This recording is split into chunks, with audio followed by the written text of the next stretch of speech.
We're back yet again, darlings, with some foolishness in these streets. Of course, everyone has heard about Pooh Shiesty, and quite a few other people's involved in an alleged robbery that occurred on January 10th, 2026.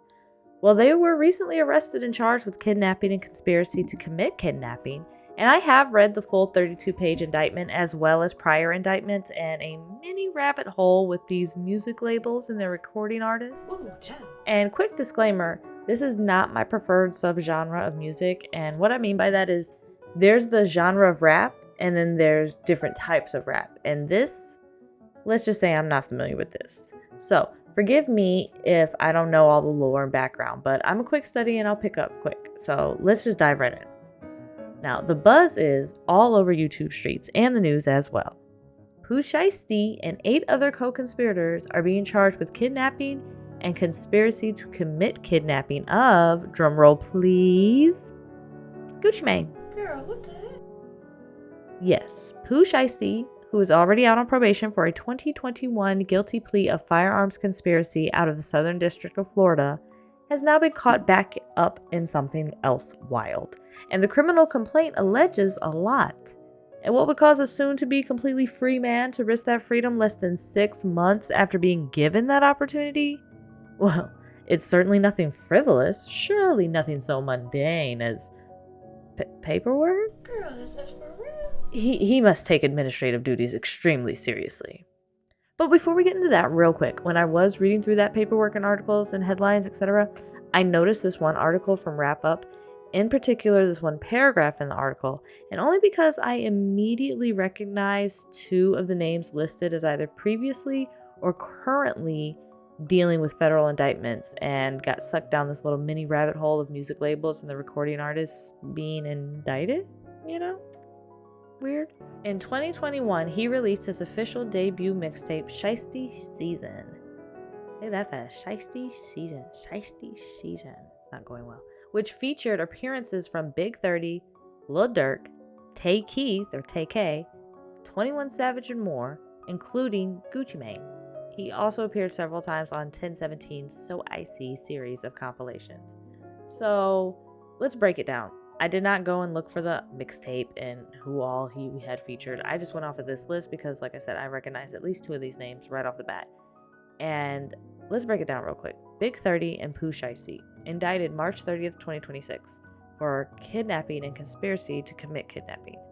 Lil Durk, indicted for a murder for hire plot on November 8th, 2024. Tay K was indicted for one murder in November 2019 and then another in April of 2025. 21 Savage was charged with felony drug and gun possession in September 2021, stemming from his February 2019 ICE arrest. Even Gucci Mane himself was convicted of illegal gun possession on May 13, 2014, and was sentenced to 3 years in federal prison. Now, walk with me here down a little conspiracy theory lane. I made a small chart, small, as there are a lot of names and subsidiaries and label names, just bleh, lots. So, there are 3 major music companies in America, in order from largest to smallest being UMG, Universal Music Group, SMG, Sony Music Group, and WMG, Warner Music Group. Now, working our way back up from the bottom, starting with each individual artist, Big 30. He's signed to Endless Entertainment, an independent record label based out of Memphis, Tennessee, who's in partnership with Interscope Records under the company Interscope Geffen A&M, which is a subsidiary of UMG. You see how this is going already? Okay, stick with me now. 21 Savage is signed to Epic Records, which is owned by Sony Music Entertainment, which is a subsidiary of Sony Music Group. Lil Durk is signed to Alamo Records, which is owned by Sony Music Entertainment, which is also a subsidiary of Sony Music Group. Tay K signed to 88 Classic, partnered with RCA, which is owned again by Sony Music Entertainment, and we're back to Sony Music Group. So Pooh Shiesty is under Gucci Mane's 1017 Records, because that's owned by him. 1017 Records is partnered with Atlantic Records, which is under Atlantic Music Group, who is a subsidiary of Warner Music Group. It looks like there's only 3 major companies in the country, and through them, all subsidiaries and labels are owned. Sure, the labels are bought back and forth and passed around between the companies, but Ultimately, you'll be owned by one of these three. Now, these three major companies make a profit off of this type of degradation in our music.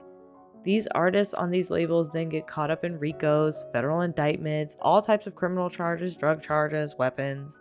And then the labels always drop them or put out a politically correct statement distancing themselves from their own artists. But if they truly cared, why wouldn't they distance themselves from these artists and the music they produce that encourages these types of behaviors prior to the charges and indictments, prior to the press, prior to the bad publicity? Or wouldn't they encourage them to make more productive, uplifting, and encouraging music?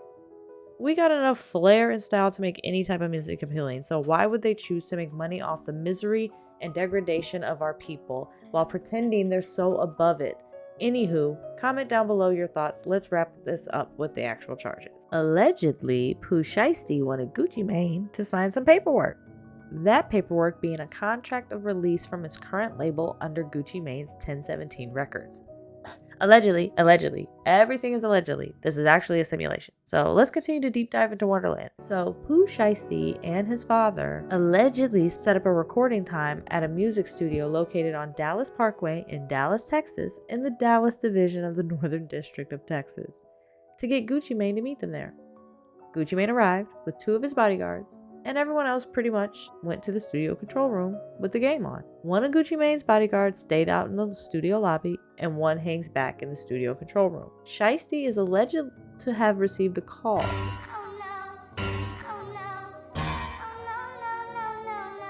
possibly from his probation officer, informing him to return to his home as whatever rec time he thought was approved was not. His ankle monitor was telling on him already. Gucci says, let's reschedule. Shiesty says, nah, let's talk real quick in the recording room. When they move to the recording room, Shiesty is asking and then demanding Gucci release him from his contractual obligations under the label. Gucci is adamant in refusing until Shiesty tells Wright, or Big 30, to bring him what is alleged to have been a black AK-style pistol from their bag of goodies. The fuck? Gucci obviously signs at this point and then dates it to appease William Sr., the father. They are all then wrought by Pooh Shiesty and his gang of criminals. Eventually, Gucci and his guards are allowed to leave and all the suspects leave. Not only was this all caught on video at the recording studio, but there are paper trails everywhere.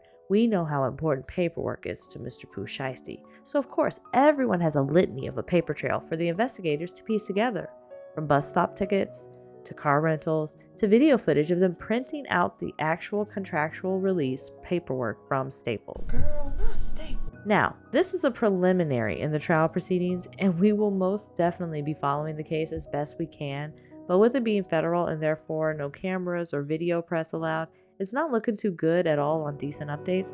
Overall, this is not looking good for Pooh Shiesty or any of his co-conspirators. There are some people saying this doesn't seem right because if Shiesty truly violated his probation/house arrest, he would have been back in jail within 24 to 48 hours. However, others are saying that would have tipped off the other co-conspirators and they would have disposed of more evidence or ran, altogether making the investigation harder for the feds. It is possible, as more often than not, a federal investigation precedes a state investigation, and it is at their discretion to allow you to continue committing crimes in order to rack up an indomitable case against you. Pretty much allow you to hang yourself on your own litany of crimes and then swoop in for the easy kill and finish you off. Either way, with this criminal complaint, I'm not sure it's looking too good for Mr. Shiesty. Leave my Pooh Bear out of it. I will return with an update once more information becomes available.